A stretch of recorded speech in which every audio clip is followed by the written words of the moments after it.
পশ্চিমবঙ্গের হুগলি জেলার জাঙ্গিপাড়ায় অবস্থিত ফুরফুরা শরীফের মাটির মসজিদ একটি ঐতিহাসিক ও আধ্যাত্মিক নিদর্শন, যা কয়েকশো বছরের পুরনো। আসসালামু আলাইকুম।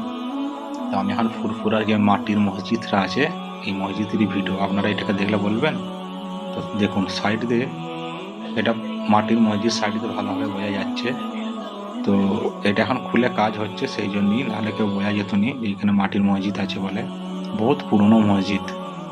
এই মসজিদে একসময় দাদাজি নামাজ আদায় করেছেন। ঠিক মসজিদের সামনেই পশ্চিমে এই যে দাদাজির দরবার, এটা হচ্ছে মাজার শরীফ। আর মাজার শরীফের ঠিক পাশেই এইখানে হচ্ছে মসজিদ, মাটির মসজিদ। এখন এটা রিপেয়ারিং হচ্ছে, কাজ হচ্ছে, কিন্তু সামনের ফ্রন্টটা হচ্ছে পাকা।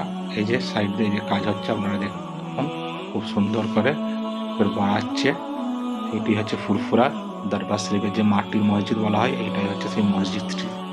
পশ্চিমবঙ্গের হুগলি জেলার জাঙ্গিপাড়ায় অবস্থিত ফুরফুরা শরীফের মাটির মসজিদ একটি ঐতিহাসিক ও আধ্যাত্মিক নিদর্শন, যা কয়েকশো বছরের পুরনো। পীর আবু বক্কর সিদ্দিকী রহর আমল বা তারও আগে থেকে একটি পরিচিত। এই প্রাচীন মসজিদটির স্থাপত্য শৈলী এবং এর ঐতিহাসিক গুরুত্বের কারণে স্থানীয় মানুষের কাছে অত্যন্ত শ্রদ্ধার স্থান। ঐতিহাসিক গুরুত্ব, অনেকে বিশ্বাস করেন এই অঞ্চলের আধ্যাত্মিক ইতিহাসের সাথে এটি গভীরভাবে যুক্ত। বাগদি রাজা ও পীর সহ কবির হালিবির কাহিনীও এই স্থানের সাথে প্রচলিত। নির্মাণ শৈলী, প্রাচীনকালের সাধারণ উপকরণ, মাটি, চুন সুরকি দিয়ে নির্মিত এই মসজিদ স্থাপত্যের একটি অনন্য উদাহরণ। ধর্মীয় গুরুত্ব, ফুরফুরা শরীফের মাজার শরীফের কাছাকাছি হওয়ার কারণে বিশেষ করে বার্ষিক উরুস বা পীর মেলার সময় দূর দূরান্ত থেকে ভক্তরা এই মসজিদের নামাজ ও দোয়া করতে আসেন।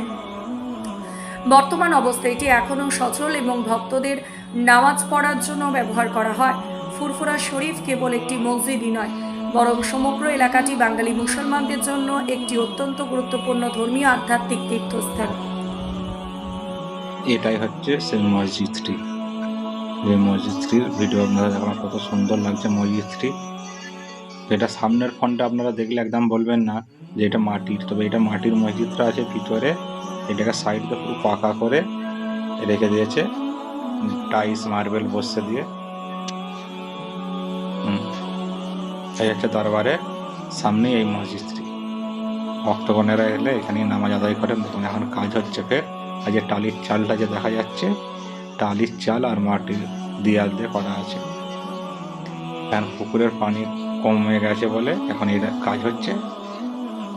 এখানে বিম ফিম দিয়ে মসজিদ নতুন করে নির্মাণ।